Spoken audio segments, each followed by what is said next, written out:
At the edge of the world, in the ice of the Soviet Arctic, one of Nazi Germany's most unusual operations was unfolding. Secret Wehrmacht bases, hidden under the cover of the polar night, listened to the spy signals of Soviet convoys. Submarines replenished their supplies at hidden warehouses. Weather stations transmitted coded messages to Berlin. What were the Germans looking for in the polar latitudes? What supplies did they store in the icy void? And why do these operations remain one of the most secret chapters of World War II? Today we will reveal the secrets of the Nazis' Arctic treasures. Thank you for watching this video to the end. If you enjoyed this story about secret German operations in the Arctic, be sure to subscribe to our channel so you don't miss new videos about the most mysterious events in history. And now I offer you a question for discussion in the comments. In your opinion, were the Germans really looking for uranium in the Soviet Arctic to create nuclear weapons? Or was it just a myth invented by Soviet propaganda? Share your thoughts and theories in the comments. At the beginning of World War II, Nazi Germany revisited classic ideas about military strategy. The traditional theaters of war in Europe had already been studied, but the Arctic was a completely different world, full of unexplored possibilities and strategic prospects. Why did the North capture the imagination of German military planners? The answer lies in a simple but harsh geopolitical reality. The Soviet Arctic was sparsely populated, its defense required enormous resources, and climatic conditions hampered any operations and communications. This created ideal conditions for secret bases, supply depots, and reconnaissance stations. The Wehrmacht needed raw materials, primarily rare metals, nickel and tin, which were mined in the Soviet far north. Norway, which had been under German control since 1940, served as an ideal springboard for expeditions to the north. In addition, the Arctic provided the Germans with a unique strategic advantage: a long period of ice passage, during which materials could be delivered and loot transported without the risk of being spotted by enemy aircraft. The British Navy inflicted serious damage on the Germans in the Atlantic. But in the harsh northern waters, shrouded in polar night, German ships could move relatively safely. In addition, Soviet icebreakers and cruisers, scattered across the vast expanses of the Arctic, could not be everywhere at once. Hitler approved plans for a deep penetration into Soviet territory via the Arctic. However, this was not a frontal attack in the classical sense, but a series of covert operations to create a network of underground supply and reconnaissance bases. These bases were to become a key part of the German strategy in the northern theater of operations. The German military understood the fundamental flaw in the Soviet defense system in the north. The northern regions were far from the main centers of Soviet power. Communication with them was difficult, and the garrisons were small and often spread over vast territories. How did the Germans manage to organize such daring operations in such a remote and hostile region? What material resources and manpower did they send to the north? And most importantly, what did they leave behind in the Arctic ice? The first German expeditions to the Soviet Arctic began long before the open invasion of the Soviet Union. Contacts between Germany and the Soviet Union in the 1930s included a certain amount of scientific and technical exchange, especially in areas related to polar research. The Germans were interested in Soviet achievements in Arctic cartography and the development of northern territories, while Soviet scientists actively studied German technologies in shipbuilding and navigation. This created informal channels of information, through which Nazi intelligence could systematically obtain valuable information about the Soviet Arctic. The German embassy in Moscow maintained contacts with Soviet polar explorers, gathering information about expeditions, newly discovered routes, and the strategic potential of the northern seas. After the Molotov-Ribbentrop Pact was dissolved in June 1941, the situation changed dramatically. From then on, all contacts were limited to intelligence obtained exclusively by secret means. The first serious attempts to penetrate the Soviet Arctic took place as early as 1942. German hydrographers and cartographers worked intensively to compile detailed three-dimensional maps of the Soviet coast and archipelagos. Particular attention was paid to finding natural harbors, sheltered bays, and high ground suitable for hidden bases. Norway, occupied by Germany since April 1940, served as an ideal starting point for these reconnaissance expeditions. The Germans strengthened their military positions in Norwegian ports, building modern radio stations and fortified supply depots. German ships, submarines, and hydrographic vessels set sail from Norwegian bases, heading for the unexplored northern waters. The first raids into the Soviet Arctic were carried out by small specialized groups, often disguised as scientific expeditions or searches for missing ships. The Germans used cunning tactics. They sent out almost civilian vessels with minimal armament, which looked like research missions from academic institutions. The Soviet command, overwhelmed by operations on the western and eastern fronts, did not always notice these incursions. The few Soviet icebreakers and ice-class ships scattered across the vast expanses of the Arctic could not be everywhere at once. Which islands attracted the attention of German strategists in the first place? Operation Wonderland remains one of the most daring and ambitious German initiatives in the history of World War II. The name of this operation, Wonderland, translates from German as Wonderland, which directly reflected the grandiose plans and ambitious goals of the German military command. In the summer of 1942, the Nazi fleet deployed a special task force of ships, with the aim of making a deep and dangerous incursion into the Soviet Arctic. The main striking force was to consist of two powerful German heavy cruisers, Admiral Scheer and Admiral Hipper. These warships, with a displacement of more than 10,000 tons, posed a significant military threat to the Soviet fleet, which was scattered across the Arctic in a thin network. The light cruiser Kotelni and a whole flotilla of auxiliary vessels, including icebreakers and transport ships, accompanied the main combat forces. The German fleet penetrated deep into Soviet waters in July 1942. The objective was crystal clear: to capture or destroy Soviet convoys delivering supplies and weapons to Arctic garrisons, to cut off the Soviet Union's communications with its allies via the north, and to capture valuable materials. The operation unfolded under conditions of maximum risk. German commanders had to operate in conditions of polar day, when nights last only a few hours and the sky never gets completely dark. Soviet air units, although few in number, were able to maintain constant air surveillance. However, the Soviet command was as stunned by the audacity of the German incursion as it was unprepared for such a turn of events. In July 1942, German cruisers attacked a Soviet convoy sailing from England to Arkhangelsk. The convoy was designated PQ-17 and was one of the most dangerous sea routes of World War II. The explosions of British and American ships, torn apart by German shells, lit up the Arctic sky.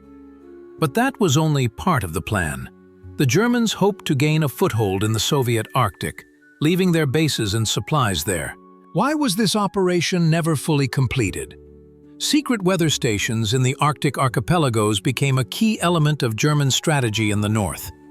These stations were not simply scientific institutions, as they appeared on paper. In fact, they were well-camouflaged military outposts equipped with long-range radio transmitters, capable of sending messages to Berlin and receiving instructions from the German command. The first such stations appeared on the Franz Josef Land archipelago and on Novaya Zemlya in 1943. German officers and meteorologists, often working under the cover of scientific expeditions, maintained a covert presence in these harsh territories. The meteorological stations in the north were critical not only for weather forecasting. Data on ice conditions helped German submarines and warships plan their routes. Information about winds, temperature, and pressure allowed the Luftwaffe to plan its aviation operations. In addition, these stations served as intermediate points for the coded radio transmission of intelligence data. The Germans installed sophisticated radio equipment on the archipelagos, including long-wave transmitters capable of penetrating polar noise. On Franz Josef Land, a station was set up on Hooker Island, which is over 1,000 meters high. From here, the Germans could see part of the Soviet Arkhangelsk region. The Germans set up 2 stations on Novaya Zemlya. One was on the northern coast of the archipelago, and the other was on the southern coast, which allowed them to block radio communications between Soviet garrisons. These stations were equipped with special equipment for encoding and decoding messages. They received encrypted orders from the German High Command and sent coded reports on the position of Soviet troops, the movement of convoys, and the state of ice conditions. Soviet intelligence knew about these stations, but finding them in the vast expanses of the Arctic was extremely difficult. Polar nights, impassable ice fields, lack of roads, and extreme climatic conditions hampered any search operations. In addition, these stations were carefully camouflaged. The Germans built them in crevices in the rocks, covered them with snow and ice, and used special equipment that was almost invisible against the natural landscape. What other islands did the Germans use for their secret operations? Franz Josef Land was a strategic enclave in the heart of the Soviet Arctic. This archipelago, consisting of about 190 islands, was located in a permanent polar climate. The archipelago was discovered in 1872 by an Austro-Hungarian expedition and was originally named after the rulers of the Austrian Empire. The Soviet Union accepted and declared the archipelago part of its territory in 1923. Although the actual Soviet presence on Franz Josef Land was minimal. When World War II began, there was only one Soviet research station on the archipelago. The Germans saw Franz Josef Land as an ideal location for their bases. The distance to the mainland was more than 400 kilometers, which made the archipelago virtually inaccessible to Soviet warships. The 4-month-long polar day and the 4-month-long polar night created conditions in which military operations could be concealed. In 1943, the Germans installed an automatic meteorological station on Hooker Island, the 3rd largest island in the archipelago. It was a complex system consisting of multiple sensors and a transmitter. The station was programmed to continuously broadcast meteorological data, which German aircraft and ships used to plan their operations. The Germans set up another strategic observation point on Alexandra Land. This island was located in the southwestern part of the archipelago and was ideal for observing Soviet convoys heading for Arkhangelsk. German signal posts monitored the movement of ships, determined their exact coordinates, and sent this information to German submarines operating in the Barents Sea. The Germans also set up supply depots on Franz Josef Land. These were camouflaged warehouses containing fuel for submarines, food for garrisons, and ammunition. These supplies were intended to support German submarine operations in the Arctic Ocean. What kind of operations did German submarines carry out using Franz Josef Land as a base? The Wehrmacht's submarines were a formidable force during World War II. The Germans built more than 1,000 submarines of various types, and many of them operated in the harsh conditions of the Arctic Ocean. The North Sea was one of the most dangerous and unpredictable areas for submarines. Low temperatures, ice, strong currents, and storms created conditions in which even experienced submariners could encounter unexpected dangers. However, the Germans developed special techniques for operating in Arctic waters. On Franz Josef Land and other archipelagos, the Germans created a system that could be called Northern Supply Bases. These bases were not permanent garrisons in the classical sense. Rather, they were well-camouflaged supply depots where submarines and warships could replenish their fuel, food, and ammunition supplies. The system worked as follows. A submarine operating in the Barents or Kara Seas would receive the coordinates of the nearest supply base by radio when necessary. The submarine commander determined the optimal route and calculated the arrival time, taking into account ice conditions and the movement of Soviet patrol ships. When the submarine approached the base, a secret signal lamp was lit on the shore, confirming that the base was safe. The The submariners then unloaded the supplies they had to carry with them and loaded fresh supplies. This operation took 2 to 4 hours, which was critical because every hour on the surface increased the risk of being detected by Soviet aircraft. At some bases, the Germans installed special equipment for emergency repairs to submarines. If a boat had a problem with its periscope, hull damage, or engine failure, the Germans could perform emergency repairs. In addition, the bases were equipped with medical equipment. Submarine life in the harsh conditions of the Arctic often led to illness and injury. The cramped, damp quarters of a submarine contributed to the spread of infectious diseases. At the Arctic bases, submariners could receive the necessary medical treatment. How were these bases supplied with fuel and materials? Spy signals in the emptiness of the ice were one of the most sinister phenomena in the history of the Soviet Arctic during World War II. When Soviet radio operators in remote Arctic archipelagos turned on their receivers, they often heard strange, barely discernible signals coming from the direction of the icy deserts. These signals were encoded in the German Enigma cipher and contained information vital to the Nazi war machine. On Franz Josef Land, Novaya Zemlya, and other archipelagos, the Germans set up a system of hidden radio stations operating on different frequencies. The system was well coordinated. Every day at a set time, operators at these stations turned on the transmitter and sent an encrypted message containing information about the movement of Soviet convoys, ice conditions, and the position of Soviet military units. Radio transmissions were carried out in extremely short pulses. The Germans knew that Soviet specialists had modern equipment for determining the direction of radio transmissions. Therefore, each transmission lasted only a few minutes. German operators transmitted information at maximum speed, using abbreviated codes and abbreviations. After the information was transmitted, the operator turned off the transmitter and hid the equipment. The content of these messages was varied. Some messages reported on the movement of Soviet icebreakers and warships. Others contained information about the appearance of Soviet aircraft and bombers. Still others transmitted the approximate coordinates of various Soviet garrisons. This information was transmitted directly to German submarines operating in the Barents Sea. The Soviet command understood that its communications had been compromised. However, it was extremely difficult to interfere with German transmissions. First, the transmissions were rare and unpredictable in terms of timing. Second, they were made from several points at once, which made it difficult to determine the exact location of the transmitter. Third, the power of the transmitters was limited, which made them difficult to detect. Soviet intelligence officers tried various methods to locate these signals. Using loop antennas and directional amplifiers, they attempted to determine the direction of transmission. However, due to the scattering of radio waves in the Arctic and the complex terrain, this was extremely difficult. What sources and routes did the Germans use to supply their Arctic bases? Kotelni Island is part of the Novosibirsk Islands and is one of the most remote places on Earth.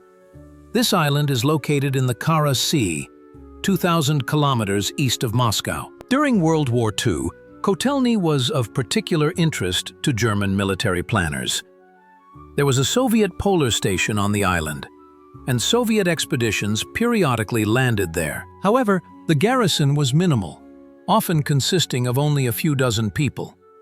In 1944, the Germans landed on Kotelni Island and established their own military base there.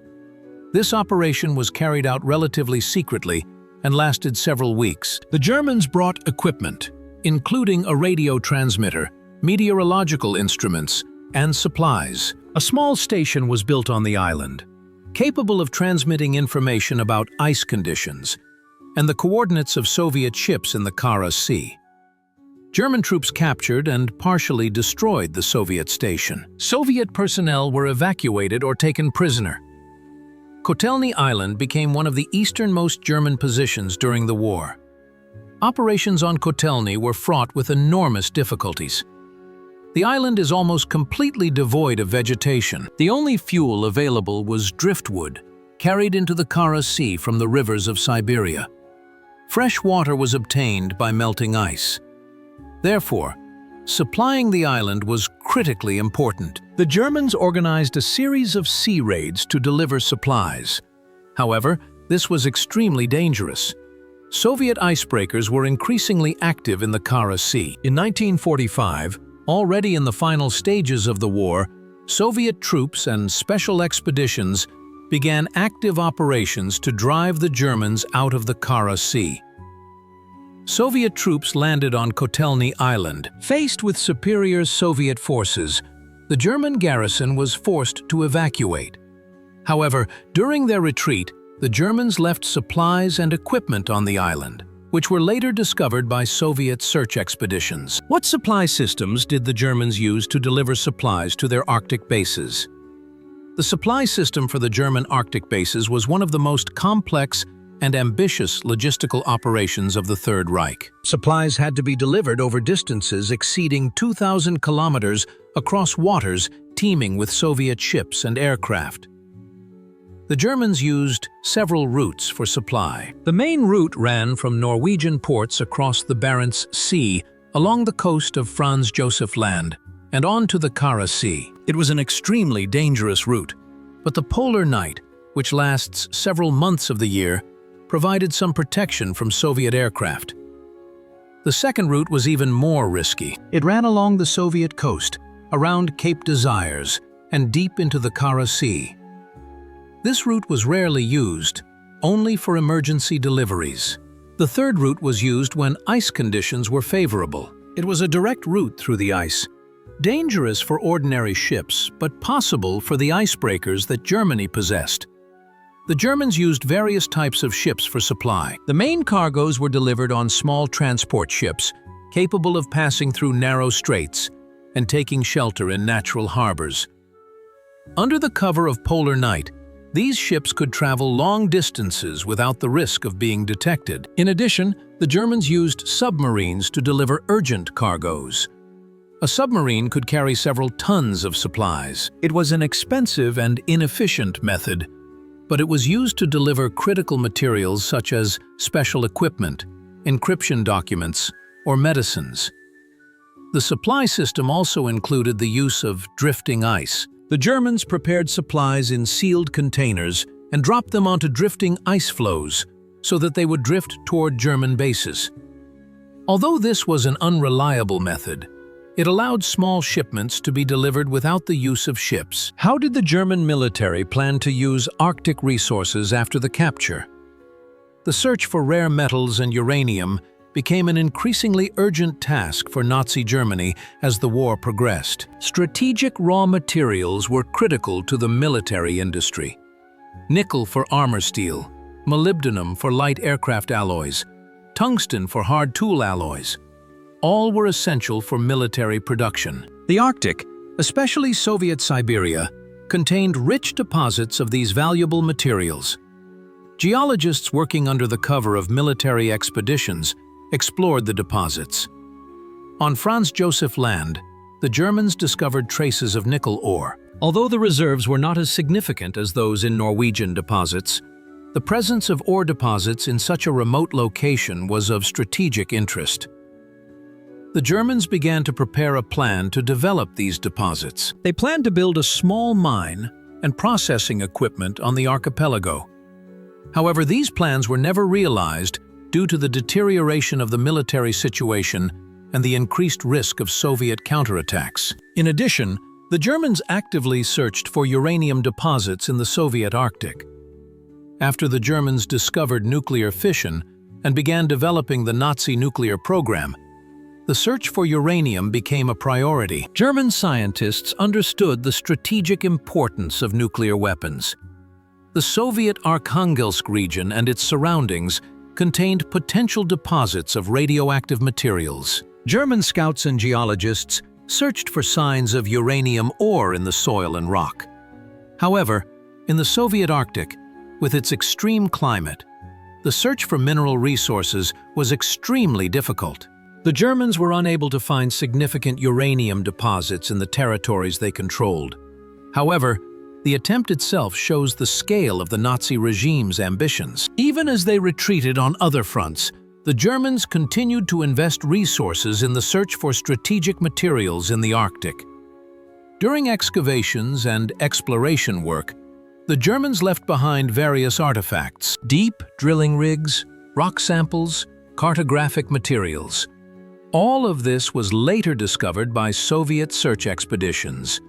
What traces of the German presence in the Arctic were found after the war? Traces of the German presence in the Arctic began to appear immediately after the end of World War II. When Soviet polar expeditions returned to the Franz Josef Land and Novaya Zemlya archipelagos in the early years after the defeat of Nazi Germany, they found striking evidence of German military activity. On Hooker Island, Soviet researchers discovered the remains of a meteorological station, despite attempts by the Germans to destroy it during their retreat. Among the debris were parts of a radio transmitter, sensors for measuring atmospheric pressure and precipitation, and encrypted documents in German. These artifacts proved that the Germans had indeed conducted systematic reconnaissance activities on the archipelago. On Alexandra Land, Soviet polar explorers discovered traces of a German observation post. Here were the remains of telescopes and optical instruments used to observe Soviet convoys. Stone shelters carved into the rocks contained cans of canned food marked with German labels. Some cans contained dried fruit, chocolate, and concentrated proteins, the usual diet of German polar garrisons. On Novaya Zemlya, an archipelago closer to the Soviet mainland, the traces were even more obvious. Soviet expeditions discovered a whole system of fortified positions. Here, the Germans built bunkers, partially dug into the ground, with additional protection from stone and frozen soil. Inside the bunkers were communications equipment, ammunition supplies, and provisions. On the floor of one of the bunkers, a combat log was found in which a German officer had recorded the coordinates of Soviet ships and information about ice conditions. The rest of the log showed signs of haste. Many of the entries were illegible, and some were stained with frozen fuel and blood. This indicated that the Germans had been in a hurry during their retreat and had not been able to destroy all the documents properly. On Franz Josef Land, on the coastline of Heckel Island, Soviet climbers discovered a German lifeboat chained to a rock. The boat was damaged and partially broken, but the German tactical emblem was still visible on its side. Obviously, this boat was part of a German military operation, possibly used to evacuate personnel. On Kotelni Island, Soviet expeditions found the most significant traces of German presence. Here, Soviet soldiers and polar explorers found the remains of a German meteorological station, an entire warehouse of supplies hidden under the ice, and several radio transmitters. One of the transmitters was still in working order. Soviet specialists managed to understand how it worked and determined that this device was used to transmit encrypted messages. In one of the storage facilities on Kotelni Island, Soviet military personnel found an entire library of German military maps, diagrams, and technical reference books. Among them were detailed maps of the Soviet coastline, marking the positions of Soviet garrisons, Soviet convoy routes, and suspected mineral deposits. These maps were of high quality, with neat German handwriting, filled with strategic information. The most striking discovery was the discovery of officers' notes containing personal reflections on the futility of operations in the Arctic. One officer wrote that the German command had overestimated the Wehrmacht's capabilities in the Arctic and underestimated Soviet tenacity and readiness for extreme conditions. Another officer noted that the cold polar night and isolation had a more serious psychological impact on German soldiers than combat operations. These personal accounts give us a rare glimpse into the minds of the people who participated in these operations. Closed archives and declassified documents stored in Soviet government institutions contained a wealth of information about German operations in the Arctic. For decades, this information remained classified. The Soviet leadership understood that the full truth about German penetration into the Arctic and some of the shortcomings of the Soviet defense system could damage its prestige. In addition, during the Cold War, this information was of strategic importance. It was only after the collapse of the Soviet Union in 1991 that the gradual declassification of documents began. In the archives of the Federal Security Service, as well as in the military archives of the Ministry of Defense of the Russian Federation, researchers found reports on German operations in the Arctic compiled by Soviet intelligence officers.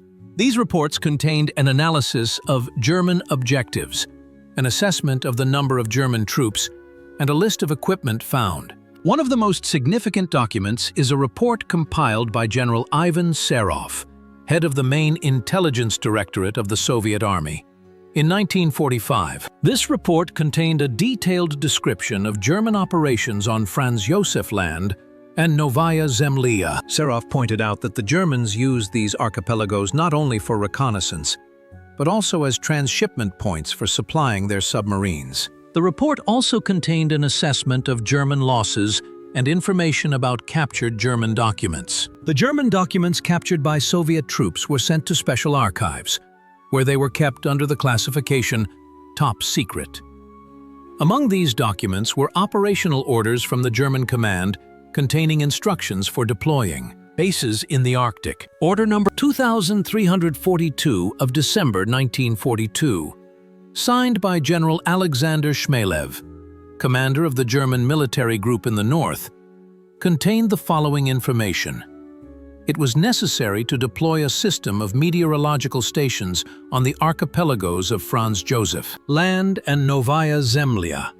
Each station must be equipped with a long-range radio transmitter.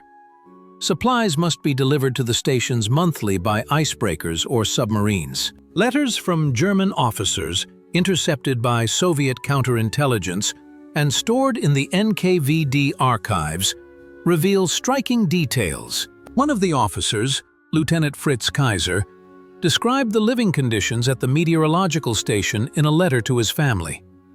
Exhausting cold, constant darkness for several months, unreliable food supplies, low morale. Kaiser wrote that German soldiers on Franz Josef Land considered this service to be effectively exile and dreamed of being transferred to other fronts, even despite the danger. Reports by Soviet partisans and scouts on German operations were found in the archives of the Arkhangelsk military district. Soviet scout Vasily Volkov, operating under the pseudonym Arctur, passed on valuable information about the location of German bases. According to his reports, the Germans kept at least 200 garrison troops on Franz Josef Land, divided into 3 separate posts. Volkov also pointed to the presence of a German icebreaker, which was used to deliver supplies and personnel. These declassified documents have allowed historians and researchers to piece together a more complete picture of German operations in the Arctic. However, some documents remain classified to this day, suggesting that the full story of German operations in the Arctic is still hidden from the public. The equipment and artifacts left behind and discovered in the Soviet Arctic are tangible evidence of the ambitious and ultimately unsuccessful German military operations. These items have been stored in ice vaults for decades, preserved in natural conditions similar to those of a modern museum refrigerator. Some of the most significant artifacts are kept in museums and archives in Arkhangelsk and Murmansk, where they are available for study by historians and curious visitors. The radio transmitter discovered on Kotelni Island is a complex device consisting of many electronic components. This device was capable of transmitting over a distance of several thousand kilometers. On the side of the device is an inscription in German: Funkgerät Kriegsmarine, Arktis, 1944 Jahr. Experts have determined that this transmitter was used to send coded messages to German submarines. The meteorological instruments found on Franz Josef Land included barometers, psychrometers for measuring humidity, and anemometers for measuring wind speed. These instruments were manufactured in Berlin and bore the marks of German manufacturers. Some of the instruments show signs of having been packed in a hurry, with careless scratches and marks on the body. One barometer has a distinctive dent, suggesting that it was thrown away during the retreat. The cartographic materials found on Novaya Zemlya include detailed maps of the Soviet coastline, compiled by German hydrographers. The maps show the presumed locations of Soviet garrisons, the routes of Soviet convoys, and the locations of potential mineral resources. The maps are incredibly accurate, showing sea depths, currents, and ice fields. Some maps have red markings indicating areas where German ships encountered Soviet resistance. Canned food with German labels gives an idea of the diet of German polar explorers. The preserved cans contain milk chocolate, dried fruit, concentrated proteins, and even ingredients for making coffee. The labels indicate the dates of manufacture, often in 1943. Interestingly, many of these products were intended for German submariners, who were considered privileged Wehrmacht troops and received the best rations. The weapons and ammunition found in the storage rooms include standard Mauser K98 rifles, Luger P08 pistols, and boxes of ammunition of various calibers. However, the most interesting weapons were several hand grenades, whose design indicated that they were experimental. These grenades were probably intended for testing in the extreme conditions of the Arctic. Personal belongings of German soldiers found during the excavations include letters, photographs, diaries, and memorabilia. A letter from a German non-commissioned officer to his wife in Bremen contains a then unrealized premonition of the imminent end of the war. The non-commissioned officer wrote, "Here, at the edge of the world, I realize that Germany cannot win this war. The cold and ice destroy not only the body but also the will. I pray that you will be safe when I can no longer protect you." This letter was never sent. It was found among the personal belongings of a deceased German officer. Photographs of German soldiers against the backdrop of the icy Arctic landscape show exhausted faces, cold stares, signs of physical and psychological exhaustion. These photographs were probably personal snapshots that the soldiers kept as reminders of home and normal life. Technical drawings and diagrams found in German storage facilities contain information about planned projects, the expansion of meteorological stations, the development of mineral resource deposits, and the construction of a secure storage facility for supplies. These documents show that the Germans saw the Arctic not as a temporary position, but as a long-term strategic foothold. The search for lost German bases in the modern Arctic continues today, 80 years after the end of World War II. Modern Arctic explorers and adventurers, equipped with advanced technologies such as satellite navigation, unmanned aerial vehicles, and ground-penetrating radar, are attempting to locate the remains of German positions that remain undiscovered. One of the most interesting expeditions was conducted in 2014 by the German research organization Arctic Project. The expedition headed to Franz Josef Land in search of a German supply depot mentioned in Soviet documents but never found. The researchers used archival maps compiled by German hydrographers in the 1940s and compared them with modern satellite images. By analyzing shadows and terrain relief, the researchers determined the potential location of the cache. The expedition landed on the island and conducted a search. Although the main cache was never found, the expedition did find several artifacts, including parts of a metal container with German markings and fragments of rusted iron. A Russian expedition in 2017, organized by the Arctic and Antarctic Research Institute, conducted a more systematic study of Novaya Zemlya in search of German positions. The expedition was equipped with advanced equipment, including unmanned aerial vehicles for aerial photography and mobile radar stations for scanning underground cavities. The results of the expedition were impressive. Researchers discovered several new German bunkers hidden under layers of ice and packed snow. One of the bunkers found contained the remains of German equipment, including parts of a radio transmitter and meteorological instruments. German inscriptions left by German officers a few days before the evacuation were found on the walls of the bunker. One inscription read, "Hier war Leutnant Schmidt von Hamburg." Lieutenant Schmidt from Hamburg was here. Modern research suggests that the remains of German ships sunk during operations may lie at the bottom of the Barents and Kara Seas. Russian underwater researchers have attempted to explore these areas, but extreme conditions and lack of funding make such operations difficult.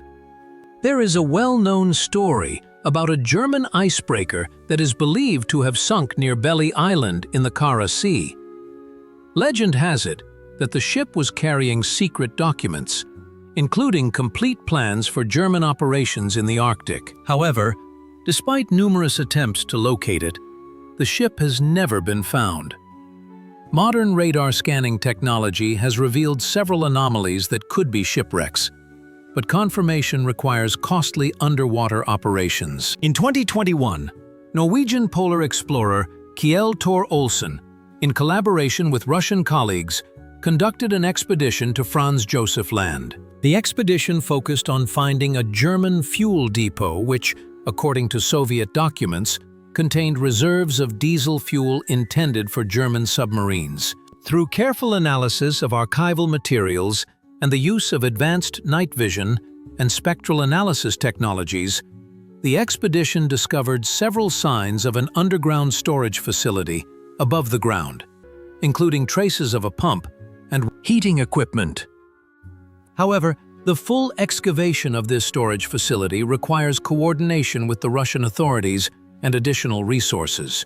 The current search for German bases in the Arctic is driven not only by historical interest, but also by growing attention to the Arctic region in the context of global climate change and geopolitical interests. As the ice caps melt, previously hidden artifacts are becoming visible. Perhaps in the coming years, new significant discoveries will be made that will shed light on this forgotten chapter of the Cold War and World War II.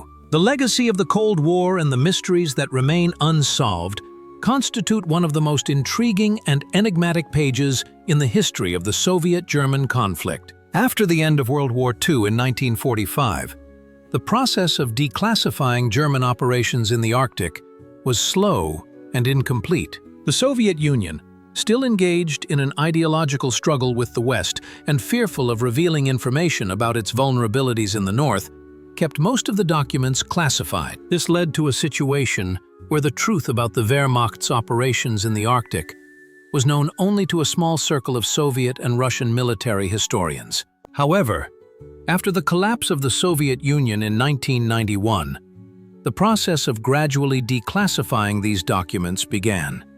Some materials were opened for historical research, but many remain closed to this day. The Russian state still considers information about German operations in the Arctic to be strategically important and keeps it classified as secret.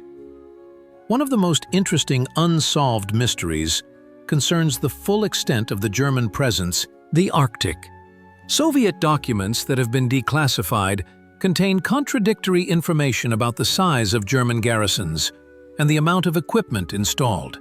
Some reports mention 500 German soldiers stationed in the Arctic at the peak period, while others indicate a figure of around 2,000. The difference is significant and suggests that either some Soviet documents contained misinformation or the true scale of operations was even greater than is known.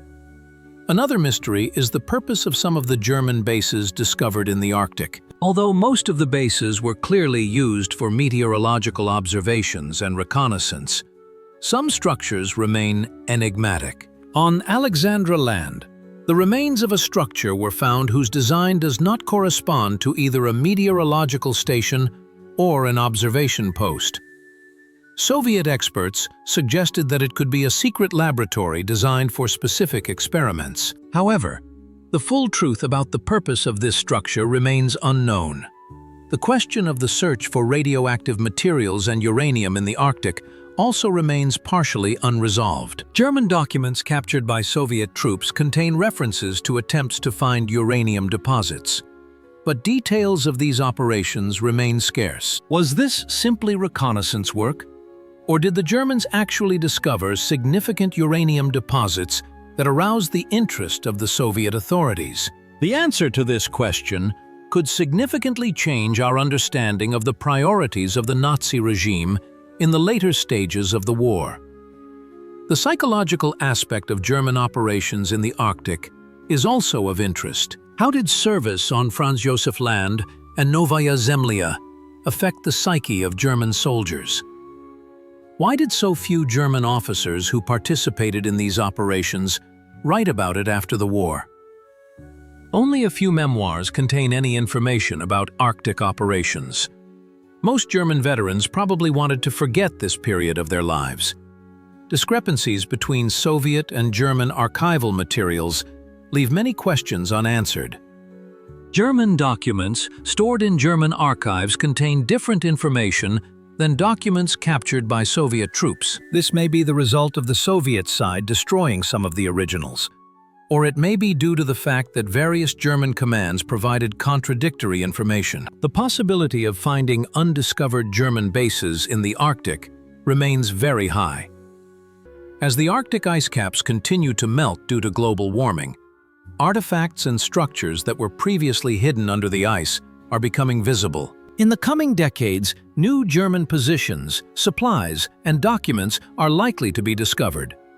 These findings could radically change our understanding of German strategic objectives in the Arctic. In addition, the current geopolitical situation in the Arctic, including the renewed interest of the great powers in the region, may stimulate further historical research. Russia, Canada, Norway, and other Arctic countries may declassify additional archival materials that will shed light on German operations. The history of German operations in the Arctic during World War II remains one of the least studied and most mysterious chapters in the history of the war. The cold waters of the Barents and Kara Seas hold many secrets, and it is quite possible that the biggest discoveries are yet to come.